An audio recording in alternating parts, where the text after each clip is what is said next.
The fluorescent light above my desk flickers once, twice, then settles into that familiar, anxious hum that's been drilling into my skull for the past 3 hours. I've been staring at the same email for 27 minutes now.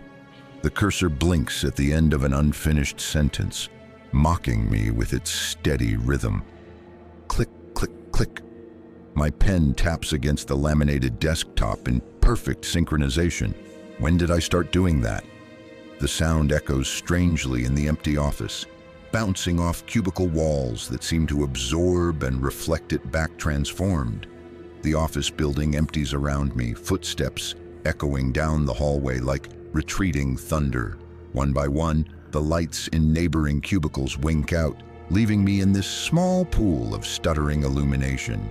The air conditioning unit kicks in with a mechanical wheeze, stirring papers that shouldn't be moving in this still air. Coffee cups sit abandoned on desks, still warm to the touch, despite their owners having left hours ago. Something about this moment feels rehearsed, like I'm an actor who's forgotten his lines but keeps performing anyway. I push back from my desk, the chair wheels grinding against the industrial carpet with a sound like grinding teeth.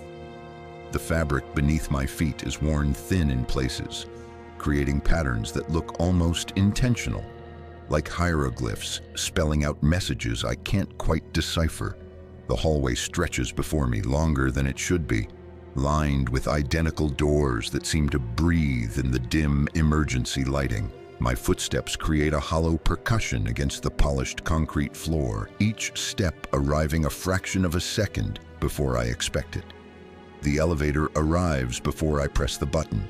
The soft ding cuts through the silence like a blade through silk. Inside, the mirrored walls reflect infinite versions of myself, each one slightly out of sync. I reach for the ground floor button, but my reflection moves first, its finger already pressing the worn plastic before mine makes contact. The elevator descends with that familiar lurch, and somewhere between the third and second floor, I remember that I've done this before. The cable groans in the shaft above us, a sound like distant singing. Not today, not yesterday, but when? The memory sits just beyond my grasp, like trying to catch smoke with bare hands. The parking garage greets me with its cathedral of shadows and the smell of old rain mixed with motor oil. My car sits under a failing sodium light that casts everything in sickly amber, creating long fingers of darkness that seem to reach toward me. The concrete pillars stretch up into darkness, and somewhere in that darkness, I hear the faint echo of my own breathing coming back to me, changed, deeper somehow, as if it's been filtered through something I can't see. Water drips somewhere in the distance, plink, plink, plink, each drop marking time like a metronome set to the rhythm of my heartbeat. I fumble with my keys and they slip from my fingers, clattering against the ground with a sound like broken glass. The echo travels further than it should in this enclosed space, bouncing off concrete walls and returning to me multiplied. When I bend to retrieve them, I notice the oil stain beneath my car. It's shaped like a question mark, dark and fresh despite my car not having moved in over 10 hours. The asphalt around it is cracked in patterns that remind me of spider webs or maybe neural pathways. The drive home passes in a blur of red taillights and green traffic signals that seem to change just as I arrive at each intersection. The radio plays a song I recognize but can't name, something about circles and time. The singer's voice distorting slightly as if the signal is traveling too far to reach me. Static creeps in at the edges of the melody, and beneath it, I swear I can hear my own voice humming along to words I don't remember learning. Street lamps create pools of light that my headlights slice through, and in my rear-view mirror, I watch them fade into darkness as if they're being swallowed by something hungry. The city sleeps around me, but not peacefully. There's a restlessness in the empty windows, a tension in the way shadows fall across doorways. My neighborhood appears through the windshield, like a photograph developing in slow motion. Same mailboxes, their paint peeling in identical patterns. Same cracked sidewalks where grass grows through the concrete in precise geometric shapes. Same dying oak tree that drops its leaves in patterns I swear I've seen before, forming symbols on the pavement that look almost like letters. Mrs. Henderson's porch light flickers on as I pass, just like it always does. And for a moment I wonder if she's actually behind that curtain or if the house is just going through the motions, performing its nightly ritual for an audience of none. The wind carries the scent of something burning, though I can't see any smoke. It smells like memories on fire. Inside my apartment, the silence feels thick enough to swim through. I drop my keys into the ceramic bowl by the door and they land with that familiar clink that somehow sounds both right and wrong at the same time. The sound reverberates through the empty rooms and I count the echoes. 1, 2, 3, 4. Always 4.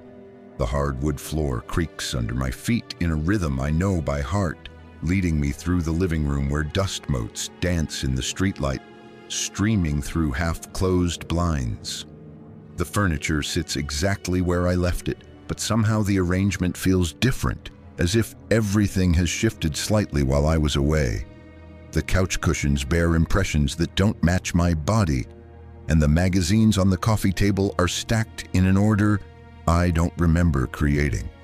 I pour myself a glass of water from the kitchen tap. The pipes groan in the walls, a sound like distant conversation, words I can almost understand if I listen closely enough.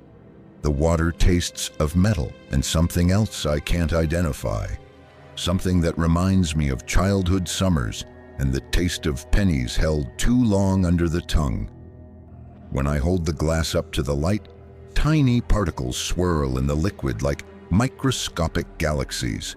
The refrigerator hums its mechanical lullaby, and inside the light flickers on to reveal food I don't remember buying, milk that expires tomorrow, bread that's still fresh despite being here for days, a single apple that sits perfectly centered on the middle shelf, so red it almost glows. In the bathroom mirror, I look exactly like I expect to look. Same tired eyes, but the reflection blinks a moment after I do. Same 5 o'clock shadow, though it seems thicker on one side than the other. Same small scar above my left eyebrow from what? The memory hovers just beyond reach, like trying to remember a dream after waking. When I touch the scar, it feels warm under my fingertip, as if the injury happened yesterday instead of years ago. The mirror reflects more than just my face. Behind me, the hallway stretches into darkness, and for just a moment, I see movement there. A shadow that doesn't belong to me, sliding along the wall with purpose. I brush my teeth with mechanical precision. 30 seconds, upper left. 30 seconds, upper right. The toothbrush bristles sound like static against my enamel, and in that white noise, I hear something that might be my name being called from very far away. The bathroom tiles are cold under my bare feet, and I notice that one tile near the bathtub is cracked in a perfect spiral, like a fossil of something that once lived in these walls. The bedroom is exactly as I left it this morning. Bed unmade, covers twisted like they're trying to escape something. The sheets are still warm, which makes no sense given that I've been gone for 12 hours. The digital clock reads 11:47 p.m., but I could have sworn it was earlier when I left the office. Time has been slippery lately, running away from me when I'm not paying attention. On my nightstand, there's a glass of water I don't remember pouring. Half empty or half full, depending on how you look at it. The water level hasn't changed since this morning, despite the heat of the day. I lie down without changing clothes, staring up at the ceiling where water stains have formed a map of someplace I've never been, but somehow recognize. The shapes shift slightly in my peripheral vision, coastlines rearranging themselves into new configurations. The house settles around me with sighs and whispers, and through the thin walls I hear my neighbor's television murmuring the late-night news. The same incident occurred again today. The anchor's voice drifts through the darkness, professional and distant. Authorities are investigating the recurring pattern that has residents questioning the nature of. But as I listen more closely, the words become indistinct, blending into the white noise of air conditioning and distant traffic. My eyelids grow heavy, and as consciousness begins to fray at the edges, I realize that tomorrow I'll wake up, drive to the office, and stare at that same email for 27 minutes while my pen taps against the desk. And the day after that, and the day after that, each repetition wearing the groove deeper, like water carving stone, until the pattern becomes inescapable. I wonder if anyone else notices, or if I'm the only one caught in this invisible loop that tightens around me like a noose made of routine and forgotten moments. The last thing I remember before sleep takes me is the sound of my own footsteps in the parking garage, echoing back from tomorrow, and the growing certainty that I've been here before. Not just today, but every day, living the same sequence of events with variations so slight they might be imagination. The fluorescent light above my desk flickers, once, twice, then settles into that familiar, anxious hum. Thanks for listening to these spine-chilling tales. If these stories kept you on the edge of your seat, be sure to hit the like button and subscribe for more exciting content. Leave a comment below and let me know which story gave you the most chills. I love hearing from other horror lovers. Until next time, sleep tight if you can.